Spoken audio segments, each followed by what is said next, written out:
आज हम करेंगे क्लास 9 का चैप्टर 6 लाइंस एंड एंगल्स। इससे पहले वाले वीडियो में हमने जाना था कि लाइंस, सिंगल लाइन कितने टाइप की कौन कौन सी होती हैं और पेयर ऑफ लाइन कितने टाइप की होती हैं और सिंगल एंगल कौन कौन से होते हैं और पेयर ऑफ एंगल्स में कौन कौन से होते हैं, ये सब हमने जाना था। आज हम इस चैप्टर में कुछ आगे बढ़ते हैं। तो जब इस चैप्टर को हम करना स्टार्ट करते हैं तो हमें कुछ एक्सियोम मिलते हैं, कुछ थॉर्म्स हमें प्रूव करने पड़ती हैं और उन थॉर्म्स के ही बेस पे कुछ हमें क्वेश्चन सॉल्व करने पड़ते हैं जो कि थॉर्म बेस ही होते हैं। ठीक है, तो अब आप जानना चाहोगे कि ये थॉर्म और एक्सियोम में होता क्या है। एक्सियोम क्या होते हैं आपकी, वो एक्सियोम वो प्रूवन स्टेटमेंट होती है जो ऑलरेडी प्रूव हो चुकी होती है, दैट हैव ऑलरेडी प्रूव्ड। ठीक है, बट थॉर्म क्या होती है, वो हमें प्रूव करनी होती है, करेक्ट होती है। जो भी आपसे प्रूव करवा के वो देखना चाहेगा वो होगी, ये कि नहीं होगी ऐसा नहीं होता है, बट वो आपको प्रूव करनी होगी कि वो कैसी होगी, उसका प्रूफ आपको देना पड़ेगा। उसका प्रूफ होता है, we can give the proof, उसका प्रूफ हम दे सकते हैं। ठीक है, तो ये डिफरेंस होता है आपका एक्सियोम और थॉर्म में। एक्सियोम को हम डायरेक्टली अपने प्रॉब्लम्स को सॉल्व करने में यूज करते हैं और थॉर्म को प्रूव करने के बाद अपने प्रॉब्लम को सॉल्व करने में यूज करते हैं। बाकी दोनों हम आगे अपने बेस जो थॉर्म बेस्ड क्वेश्चन होंगे, एग्जाम बेस्ड क्वेश्चन होंगे, उनको सॉल्व करने में इन दोनों का ही यूज करते हैं। ठीक है, तो ये था एक्सियोम और थॉर्म में डिफरेंस। तो यहाँ पे जैसे ही चैप्टर में आगे बढ़ते हैं तो आपको 2 एक्सियोम्स गिवन है। फर्स्ट एक्सियोम 6.1 आपका गिवन है और सेकंड आपका 6.2। और ये एक्सियोम किससे रिलेट करते हैं, कल मैंने आपको एडजेसेंट एंगल्स बताए थे और लीनियर पेयर एंगल बताए थे। तो अब एक बार वहीं से रिलेट करते हैं इसको कि कल एडजेसेंट जो एंगल मैंने बताए थे तो उसमें क्या होता था कि ये आपका कोई एंगल है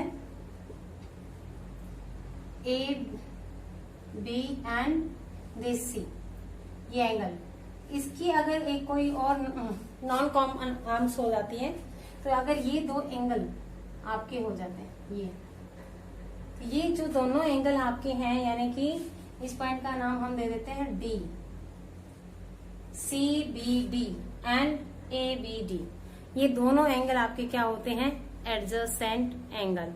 और इन्हीं से रिलेट करता हुआ आपका एक्सियोम 6.1 है। क्या कहता है, इफ अ रे stand on a line the sum of 2 adjacent angle formed is 180 degree. तो यानी कि क्या कहता है कि अगर एक स्ट्रेट लाइन है, इस पे अगर एक रे खड़ी हो जाती है तो जो 2 एडजेसेंट एंगल बनते हैं, यानी कि जिसमें एक कॉमन आर्म्स होती है और 2 नॉन कॉमन आर्म होती है, यानी कि इसका नाम हम दे सकते हैं A B C and D. तो यहाँ पे angle ABC and CBD are 2 adjacent angles। तो वो कहता है कि if a ray stand on a line then the sum of 2 adjacent angle is 180 degree. यानी कि लाइन पर अगर 2 एंगल बने होते हैं तो उनका सम क्या होता है आपका 180 डिग्री। और इन्हीं एंगल्स को हम लीनियर पेयर एंगल भी कहते हैं, ये भी हमने कल जाना था। उसके बाद आपका आता है एक्सियोम 6.2 जो इसी 6.1 का ही कन्वर्स है। इसने कहा है कि if the sum of 2 adjacent angle is 180 degree then the line formed by the non common arms of the angle is a straight line. तो वो क्या कहता है कि अगर किसी 2 एंगल के सम, 2 एडजेसेंट एंगल आपको गिवन है, ये एंगल और ये एंगल, अगर इन दोनों एंगल का सम 180 आ जाता है तो ये जो एंगल, ये जो लाइन होगी वो एक स्ट्रेट लाइन होगी। ठीक है, तो इनको हम एज इट इज यूज करेंगे कि अगर 2 एडजेसेंट एंगल का सम 180 है तो वो एक स्ट्रेट लाइन होगी, और अगर वो स्ट्रेट लाइन है तो उस पर जो एडजेसेंट एंगल बने हुए हैं उनका सम 180 होगा।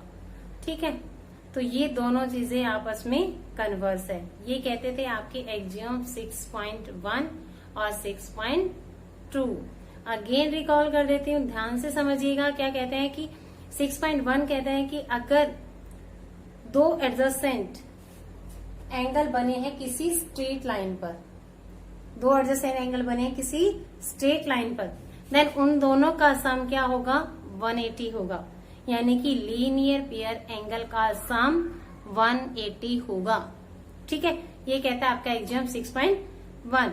उसके बाद 6.2 कहता है कि अगर उनकी किसी लाइन पर, किसी भी लाइन पर अगर टू एडजेसेंट एंगल बने हैं और उनका सम 180 है तो वो लाइन एक स्ट्रेट लाइन होगी। तो ये आपका कहता है एग्जाम 6.2। ठीक है, उसके बाद हम आते हैं आपकी थ्योरम पे, जो कि हमें प्रूव करनी होती है। थ्योरम 6.1।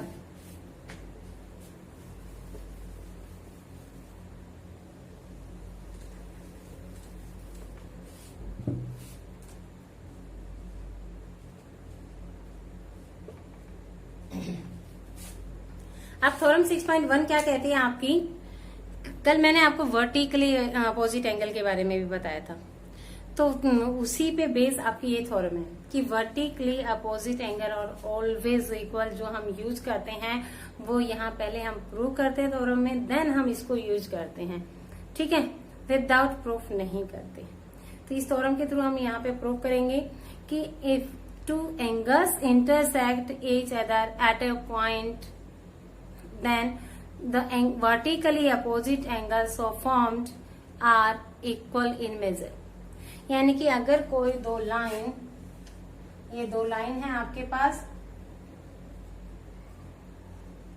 ये आप नाम दे सकते हैं A, B, C and D, किसी पॉइंट O पर इंटरसेक्ट करती हैं, तो इस तरीके से जो वर्टिकली अपोजिट एंगल फॉर्म्ड होते हैं they are equal and always equal. जैसे ये एंगल आपके आ गया, ठीक है, तो ये एंगल आपके, ये एंगल इस एंगल के इक्वल होगा और ये एंगल इस एंगल के इक्वल होगा। ये आपको यहाँ पे प्रूव करना है। तो देखिए सबसे पहले हम लिख लेते हैं गिवन। क्या गिवन है हमें, AB and CD are two lines, या two lines intersect each other at O, ये आपको गिवन है। Lines AB and CD intersect each other at O, एक दूसरे को कहाँ पे, O पे इंटरसेक्ट करते हैं। टू प्रूव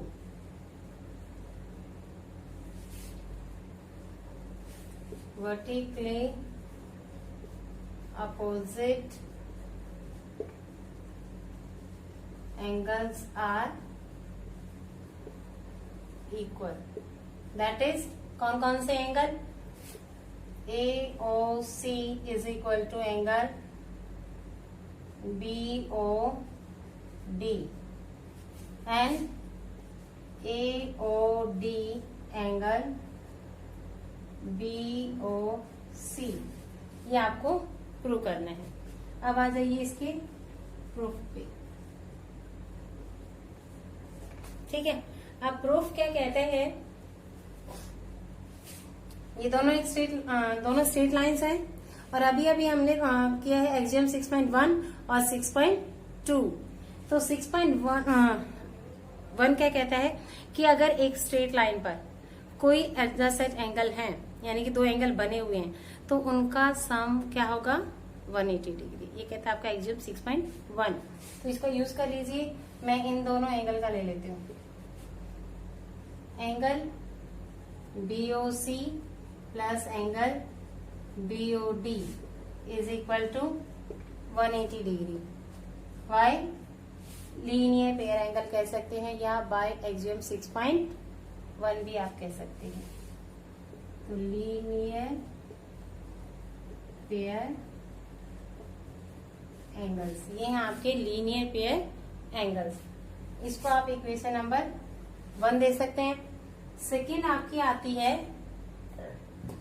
इन दोनों एंगल का सम भी वही होगा, angle AOD plus angle BOD is equal to 180 degree. ये आपकी इक्वेशन नंबर आ जाती है सेकेंड। अब ये देखिए दोनों इक्वेशन आपकी किसकी हैं, 180 के इक्वल है, तो आपस में भी इक्वल होंगी।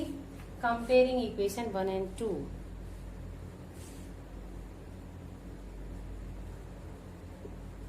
Comparing equation 1 and 2 we get क्या आ जाएगा हमारे पास, angle BOC plus angle BOD is equal to angle AOD plus angle BOD से कैंसिल हो जाएगा, तो यहाँ पे मेरे पास आ गया BOC is equal to angle AOD, यानी कि ये दोनों एंगल आपके इक्वल आ जाते हैं। ठीक है, ये एक तो यही प्रूव करना था। सेकंड और ले लीजिए, अब हमें प्रूव करने हैं ये वाले एंगल। तो देखिए यहाँ पे हमारे पास है BOC एंड BOD इधर का, तो मैं अब इधर वाला ले लेती हूँ।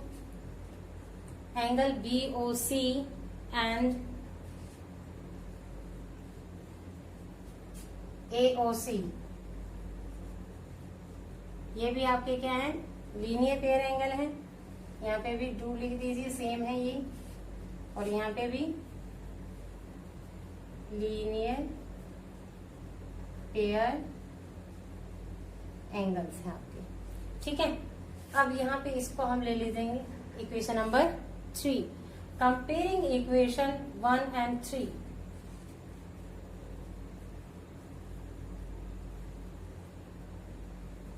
Comparing equation 1 and 3।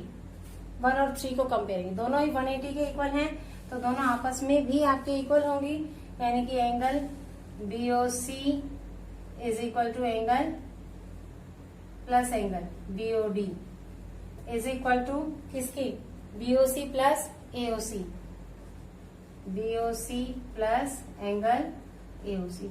BOC दोनों तरफ है, कैंसिल हो जाएंगे आपके, क्या आ गया, angle BOD is equal to angle AOC। एक पेयर यहाँ पे प्रूव कर दिया हमने और एक पेयर यहाँ पे प्रूव कर दिया। Hence prove that the vertically opposite angle are always equal.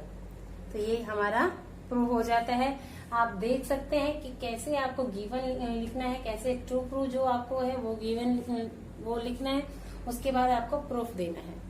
ठीक है, और इसको स्टेप वाइज सोल्व करना है सभी बच्चों ने, क्योंकि गिवन टू प्रूव के भी हमें मतलब मैथ्स में स्टेप वाइज मार्क्स मिलते हैं, गिवन टू प्रूव के भी मार्क्स मिलते हैं। डायग्राम अगर नहीं बनाओगे प्रॉपरली तो उसके भी मार्क्स डिडक्ट होते हैं, तो उसको भी आपने प्रॉपर बनाना है। कई बच्चे क्या करते हैं कि थ्योरम सॉल्व कर दी, बट डायग्राम तो क्वेश्चन में दे ही रखा है, हमें क्यों बनाना है, तो वहां उसके भी मार्क्स आपको डिडक्ट होते हैं। तो प्रॉपर डायग्राम बनाना है आपको, प्रॉपर गिवन लिखना है, प्रॉपर टू प्रूव लिखना है, प्रॉपर प्रूफ देना है आपको, एंड उनके रीजन भी आपको मेंशन यहाँ पे करने हैं कि किस रीजन से आप उसको लिख रहे हो स्टेप वाइज।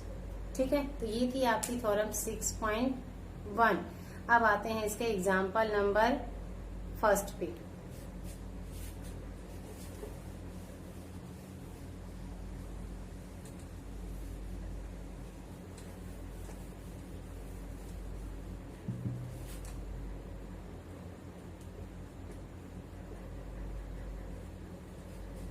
एग्जाम्पल फर्स्ट, जिसमें आपको क्या गिवन है, if line PQ and RS intersect each other at the point O, and if the angle POR and ROQ उनकी रेशो आपको गिवन है 5:7, यानी कि क्या है आपको PQ, दो लाइन है PQ and RS, ये आपको O पे इंटरसेक्ट करती है।